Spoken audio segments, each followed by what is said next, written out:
Hello everyone, this is Ravi Jha. I am a criminal defense counsel in Allahabad high court और आप सबका स्वागत है आपके खुद के चैनल टारगेट फॉर आईक्यू में। जैसा कि हम सभी जान रहे हैं कि आगामी 12 फरवरी सन 2023 को यूपी पीसीएसजे का एग्जाम कंडक्ट होने वाला है और उसके साथ ही साथ हमें ये भी पता है कि यूपी पीसीएसजे के सिलेबस में काफ़ी ज़्यादा बदलाव भी हुए हैं, खास तौर से आपके पेपर जीएस में और लोकल एक्ट के अंदर। जब हम जीएस पेपर की बात करते हैं तो वहां पे प्री और मेंस दोनों ही जगहों पे 9 नए माइनर एक्ट को शामिल किया गया है, जो कहीं ना कहीं आपके एग्जाम की दिशा को परिवर्तित करने की पूरी कोशिश भी करेंगे। और इन्हीं सारी चीजों को ध्यान में रखते हुए टारगेट फॉर आईक्यू के ऊपर ऑलरेडी एक वीडियो सीरीज चल रही है, जिसके अंदर हर वो महत्वपूर्ण केस लॉज या हर वो महत्वपूर्ण टॉपिक जो आपके एग्जाम के दृष्टिकोण से महत्वपूर्ण है उसके बारे में अमूमन चर्चा की जाती है। और आज की क्लास के अंदर जिस सब्जेक्ट को लेके आपके साथ चर्चा की जाएगी, बेसिकली उसका नाम है the maintenance and welfare of parents and senior citizen act 2007, यानी कि माता पिता और वरिष्ठ नागरिकों का भरण पोषण तथा कल्याण अधिनियम 2007। अमूमन अगर हम इस एक्ट के प्रियम्बल या इसके ऑब्जेक्ट की बात करते हैं तो हर वो माता पिता या हर वो बुजुर्ग जिसकी उम्र 60 साल से ज़्यादा की हो चुकी है, या अगर उन्हें अपने बच्चों या अपने रिलेटिव के द्वारा मेंटेनेंस नहीं दिया जा रहा है या मेंटेन नहीं किया जा रहा है, तो उनके पास ये अधिकार है कि वो इस एक्ट के तहत आके मेंटेनेंस को क्लेम कर सकते हैं। और जाहिर सी बात है कि जब हम मेंटेनेंस की बात करते हैं तो सबसे बड़ा सवाल जो आपके सामने निकल कर आता है वो ये आता है कि आखिर ये किस जगह पर मेंटेनेंस की एप्लीकेशन को फाइल करेंगे और उसके लिए इस एक्ट का कौन सा प्रावधान इनकी मदद करेगा। तो सबसे पहले यहां पर आपको देखना होता है कि जो आपका एक्ट है दैट इज कॉल्ड आपका माता पिता और वरिष्ठ नागरिकों का भरण पोषण तथा कल्याण अधिनियम 2007, इसका सेक्शन 6 बेसिकली आपके जुरिस्डिक्शन और प्रोसीजर के बारे में आपको बताता है, जिसमें हर वो माता पिता या हर वो सीनियर सिटीजन जिनको कि अपने किसी बच्चे या एक से ज्यादा बच्चे या जिनको कि अपने किसी रिलेटिव या एक से ज्यादा रिलेटिव के खिलाफ मेंटेनेंस की एप्लीकेशन को फाइल करना है, तो वो उस एप्लीकेशन को सेक्शन 6 को ध्यान में रखते हुए फाइल करेंगे। अब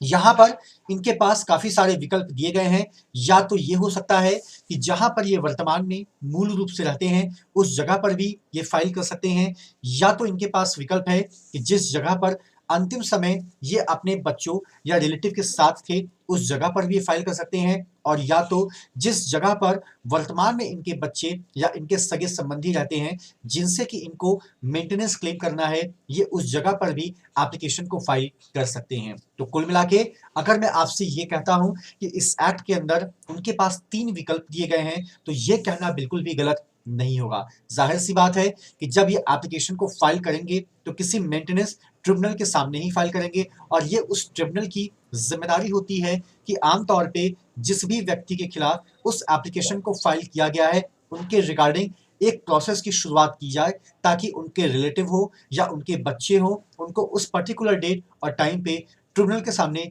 पेश किया जा सके, ताकि आगे की कार्यवाही को सुचारू रूप से आगे कंडक्ट या कन्वे किया जा सके। ठीक है, इसके बाद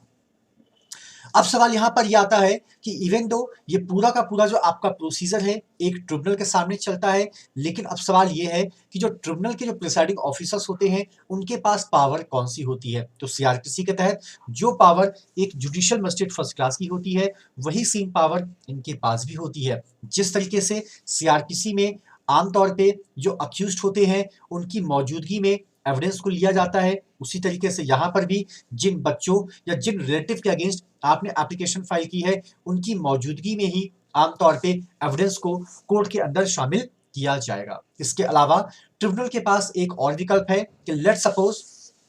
कि जो पेरेंट्स हैं या जो सीनियर सिटीजन हैं उन्होंने एप्लीकेशन फाइल की, उस एप्लीकेशन की एक कॉपी समन्स के साथ अपोजिट पार्टी को सर्व भी कर दी गई, लेकिन जो डेट ट्रिब्यूनल के द्वारा फिक्स की गई थी उस डेट पे अपोजिट पार्टी कोर्ट में हाजिर नहीं हुई, तो क्या ट्रिब्यूनल प्रोसीडिंग्स को होल्ड कर देगी क्या ट्रिब्यूनल उस प्रोसीडिंग्स को कंटिन्यू करेगी? तो यहाँ पे सवाल होता है कि ट्रिब्यूनल शुरुआत की 1 या 2 डेटों तक तो एक रीजनेबल क्लासिफिकेशन को ध्यान में रखते हुए प्रोसीडिंग को होल्ड किया जा सकता है, लेकिन वो चाहे तो एक्स पार्टी डिक्री भी दे सकते हैं, यानी कि in the presence of only one party the order और the relevant judgment can be passed and that is called your ex parte decree. ठीक है। इसके अलावा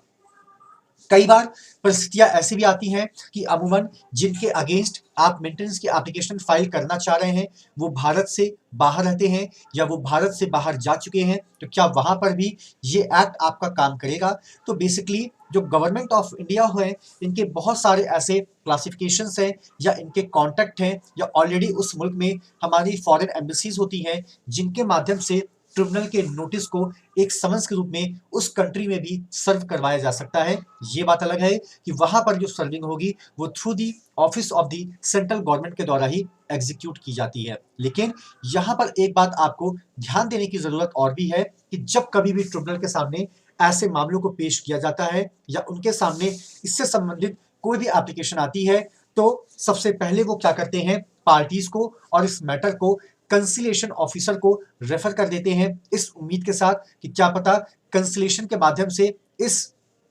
प्रॉब्लम को या इस केस को सॉल्व किया जा सके। लेकिन जब कंसिलेशन ऑफिसर अपनी रिपोर्ट लगा देता है कि this case can not be solve with the help of the conciliation process, इसके लिए प्रॉपर कोर्ट का ट्रायल का होना जरूरी है, तो उसके बाद ही ट्रिब्यूनल इस केस को टेकल करती है। तो it's all about the concept which falls within the purview of section 6 of this act, जो बेसिकली आपसे बात करता है कि एप्लीकेशन कहाँ फाइल करनी है, किसके द्वारा फाइल करनी है, किसके अगेंस्ट फाइल करनी है, और इसकी पूरी की पूरी प्रक्रिया का जिक्र आपको सेक्शन 6 के अंदर देखने को मिलता है। और इसके रिगार्डिंग टारगेट फॉर आईक्यू पे ऑलरेडी आपका एक बैच भी रन कर रहा है, तो अगर आप इस बैच में अपने आप को इनरोल कराना चाहते हैं तो आप डिस्प्ले पर दिए गए नंबर पे आप कॉल या मैसेज करके उस इनरोलमेंट के प्रोसीजर के बारे में भी जान सकते हैं। रहा सवाल कि ये जो वीडियो सीरीज है ये आपकी तब तक लगातार चलती रहेगी जब तक कि आपका एग्जाम नहीं होता, और हर वो पहलू जो आपके एग्जाम के दृष्टिकोण से महत्वपूर्ण है उसको आपके साथ एक चर्चा के रूप में जरूर शामिल किया जाएगा। तो it's all about the today's conversation and thank you so much to all of you for all your love and support to the team of Target for IQ. Thank you so much.